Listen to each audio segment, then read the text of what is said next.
Angel broking లో demat account open చేసి trade చేసి 10 షేర్లు బోనస్ గా పొందండి. జస్ట్ సైన్ అప్ అయితే చాలు. మీ ఫోన్ నంబర్ ఎంటర్ చేసి ఓటీపీ ఎంటర్ చేయండి. ఆ తర్వాత పాన్ కార్డ్, ఆధార్ కార్డ్, అలాగే బ్యాంక్ స్టేట్మెంట్ కూడా అప్లోడ్ చేయండి. ఆ తర్వాత ఓ సెల్ఫీ, ఓ ఈ-సైన్ చేస్తే చాలు.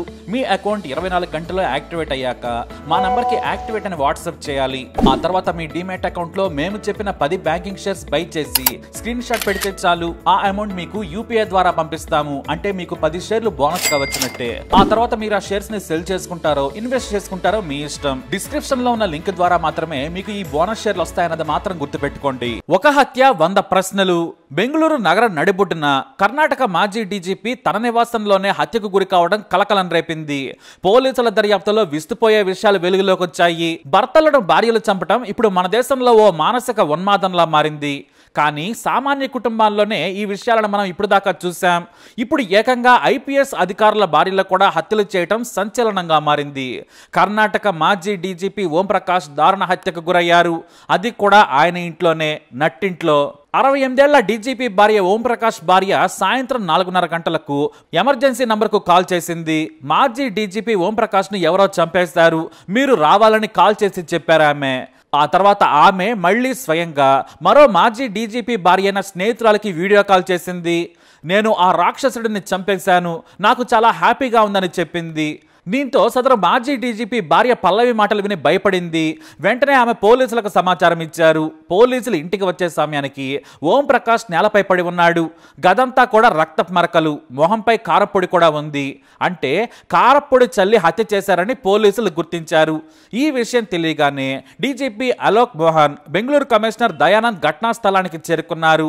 హత్య జరిగిన సమయంలో మాజీ డీజీపీ భార్య ఓంప్రకాష్ భార్య పల్లవి, కూతురు అలాగే కోడలు కూడా ఇంట్లో ఉన్నారు. అయితే ఓంప్రకాష్ హత్యలో తల్లికి కూతురు సహకరించినట్లుగా పోలీసులు అనుమానిస్తున్నారు. మరోవైపు తన తండ్రి హత్యపై కొడుకు పోలీసులకు ఫిర్యాదు చేశాడు. కానీ అతని తల్లి మీద మాత్రం కంప్లైంట్ ఇవ్వలేదు. ఇక ప్రాథమిక విచారణ ప్రకారం చాలా ఏళ్లుగా భర్త మాజీ డీజీపీ ఓంప్రకాష్ కు భార్య పల్లవి అలాగే కూతురికి ఆస్తి తగాదాలు జరుగుతున్నాయి. మరోవైపు తనకు అత్యంత సన్నిహితులతో ప్రాణముప్పు ఉందని పోలీసులకు గతంలోనే సమాచారం ఇచ్చాడు మాజీ డీజీపీ. కానీ ఆయన భార్య గురించి కానీ కుటుంబ సభ్యుల గురించి కానీ ఏమీ చెప్పలేదు. దీంతో పోలీసులు ఆయన విచారించినా కూడా సరిగా ఆన్సర్ చేయలేదు. క్లోజ్ సర్కిల్ నుంచే ప్రాణహాని ఉందని చెప్పారు. ఇక మాజీ డీజీపీ కావడంతో ఆయన పోలీసులు కూడా ఒత్తిడి చేయలేదు. అయితే వీరికి ఓ గ్రూప్ ఉంది. అదేమిటంటే ఐపీఎస్ ఫ్యామిలీ గ్రూప్ లో లేడీస్ కి ఓ ప్రత్యేకమైన వాట్సాప్ గ్రూప్ ఉంది. ఆ గ్రూప్ లో పల్లవి మెసేజ్ పెట్టింది. తన భర్త ప్రకాష్ వేధిస్తున్నాడు, కుటుంబ సభ్యులను బెదిరిస్తున్నాడని ఆమె ఆ గ్రూప్ లో మెసేజ్ పెట్టింది. అంతేకాదు తనను రోజు రోజుకు బెదిరిస్తున్నాడు, చంపుతానని, ఇంట్లో తుపాకీతో తిరుగుతున్నాడని కూడా ఆమె ఆ గ్రూప్ చాట్ లో మెసేజ్ పెట్టింది. ఈ విషయంపై పెద్ద చర్చ జరిగింది. వారు కూడా తమ తమ భర్తలకు చెప్పారు. అంటే వారి భర్తలైన ఐపీఎస్ అధికారులకు కూడా ఈ విషయం తెలుసు అన్నమాట. కానీ వాళ్ళు సీనియర్ ఆఫీసర్ అయిన ఓంప్రకాష్ ఫ్యామిలీ వ్యవహారాల్లో జోక్యం చేసుకోలేదు. అయితే చాలా ప్లాన్డ్ గా పల్లవి భర్తను హత్య చేసినట్లు పోలీసులు అనుమానిస్తున్నారు. ఎందుకంటే ఓంప్రకాష్ భారీగా ఉంటారు.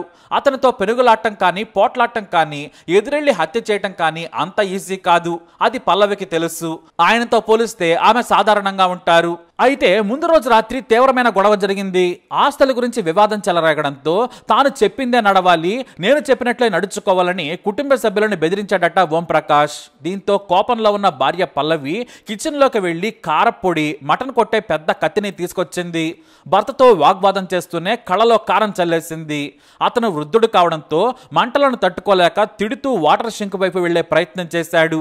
సరిగ్గా ఇదే సమయమని పొట్టలో ఓ పోటు పొడిచింది.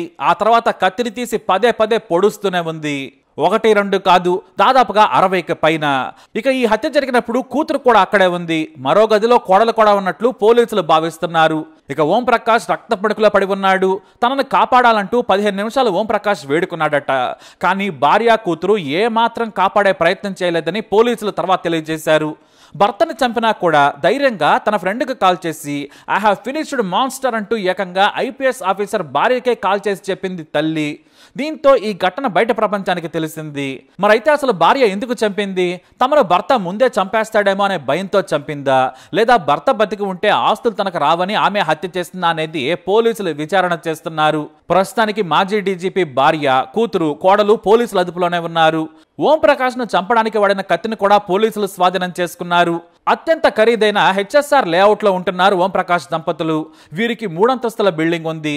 ఇక ఆ బిల్డింగ్ లో మరో సంఘటన కూడా జరిగింది. ఓంప్రకాష్ ను చంపేశాక ఆ రాక్షసుడిని చంపేశానంటూ భార్య పల్లవి విల్లా బయటకు వచ్చి పెద్దగా కేకలు వేసిందట. దీంతో అక్కడున్న వారంతా కూడా షాక్ అయ్యారు. వాస్తవానికి గత వారం రోజులుగా ఆస్తి గొడవలు ఎక్కువైనట్లు తెలుస్తోంది. సరిగ్గా 3 రోజుల కిందటే ఓంప్రకాష్ భార్య పల్లవి ఐపీఎస్ ఫ్యామిలీ వాట్సాప్ గ్రూప్ లో పెట్టింది మెసేజ్. అదంతా కూడా చర్చనీయాంశంగా మారింది. ఇక ఇంట్లో భర్త తుపాకీతో తిరుగుతున్నాడట. భార్యను కుమార్తెను చంపేస్తానని బెదిరిస్తున్నాడని ఆ మెసేజ్ లో చెప్పింది. భర్తపై సుమోటోగా కేసు నమోదు చేయాలని ఆ గ్రూప్ లో డిమాండ్ చేసింది. కానీ ఎవరో కూడా పట్టించుకోలేదు. సీనియర్ ఆఫీసర్ కావడం వలన ఎవరో కూడా అతని ఫ్యామిలీ జోలికి వెళ్ళలేదు. కానీ ఎంతలోనే ఓంప్రకాష్ హత్యకు గురయ్యాడు. ఈ విషయం తెలిసిన తర్వాత ప్రతి ఒక్కరూ షాక్ అయ్యారు. అయితే దండేల్లో కోట్ల విలువ చేసే ల్యాండ్ ఉంది. దానిపైనే భార్య పేచి పెడుతున్నట్లు సమాచారం. దాన్ని తన పేరు మీదకు మార్చాలని ఒత్తిడి చేస్తున్నట్లు టాక్. కానీ ఎందుకు ఏమిటి అనేది పోలీసుల విచారణలో తేలనుంది. సామాన్య కుటుంబం నుంచి వచ్చాడు ఓంప్రకాష్. కష్టపడి చదువుకున్నారు. 1981లో ఐపీఎస్ సాధించారు.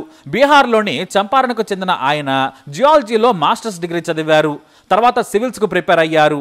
మొదట అతను అడిషనల్ సూపరింటెండెంట్ ఆఫీసర్ గా బళ్ళారి జిల్లా హరసనహళ్లిలో చేశారు. అలా వివిధ హోదాల్లో పనిచేసిన ఆయన 2015లో డీజీ అండ్ ఐజీపీగా ఎంపికయ్యారు. అదే హోదాలో రిటైర్డ్ అయ్యే వరకు పనిచేశారు. మార్చి 31, 2017న ఆయన రిటైర్మెంట్ తీసుకున్నారు. ఇక ఓంప్రకాష్ కు భార్య, 2 పిల్లలున్నారు. అయితే తన భార్య తనను చంపుతుందని ఓంప్రకాష్ ముందుగానే ఊహించారేమో. సన్నిహిత పోలీసులకు కూడా సమాచారం ఇచ్చారు. కానీ భార్య పేరు మాత్రం చెప్పకపోవడంతో పోలీసులు ముందడుగు వేయలేకపోయారు. మరి ఆస్తి కోసం వృద్ధాప్యంలో ఉన్న భార్య కూడా భర్తను చంపడం ఇప్పుడు సంచలనంగా మారింది. అసలు ఈ హత్యకు కారణం ఏంటి? కూతురు కూడా హత్యలో పాల్గొన్నదా? కోడలి పాత్ర ఏంటి అనే దానిపై తేలాల్సి ఉంది. అయితే ఇప్పటికే తల్లి కూతుళ్ల వాంగ్మూలం తీసుకున్నారు పోలీసులు. వారం రోజుల నుంచి తనను చంపేస్తానంటూ ఇంట్లో తుపాకీ పట్టుకుని తిరుగుతున్నాడట. ఇదే విషయం మీద ఉదయం నుంచి గొడవలు జరిగాయి. ఇదే క్రమంలో తనను బిడ్డను చంపడానికి ఓంప్రకాష్ ప్రయత్నించారట. కేవలం తమ ప్రాణాలు కాపాడుకోవడానికే ఈ హత్య చేస్తామని కూతురు కృతి చెబుతుంది. తన తండ్రి కాళ్ళు చేతులు కట్టేసి మరీ కారం చల్లి వంట నూనె పోసామని కూడా చెబుతుంది. అంటే ఇక్కడ కూతురు కూడా సహకరించింది. మొత్తానికి ఇద్దరిని అదుపులోకి తీసుకున్నారు. కోడలి పాత్రపై అనుమానాలు వ్యక్తం చేస్తున్నారు. ఇక ఈ హత్య కేసులో లోతుగా దర్యాప్తు చేస్తున్నారు పోలీసులు. ఆ అప్డేట్స్ తో మరో వీడియోతో తెలుసుకుందాం. ఈ వీడియో అప్డేట్స్ కోసం మై ఛానల్ ఫాలో అవ్వండి. అలాగే తప్పకుండా సబ్స్క్రైబ్ చేసుకోండి.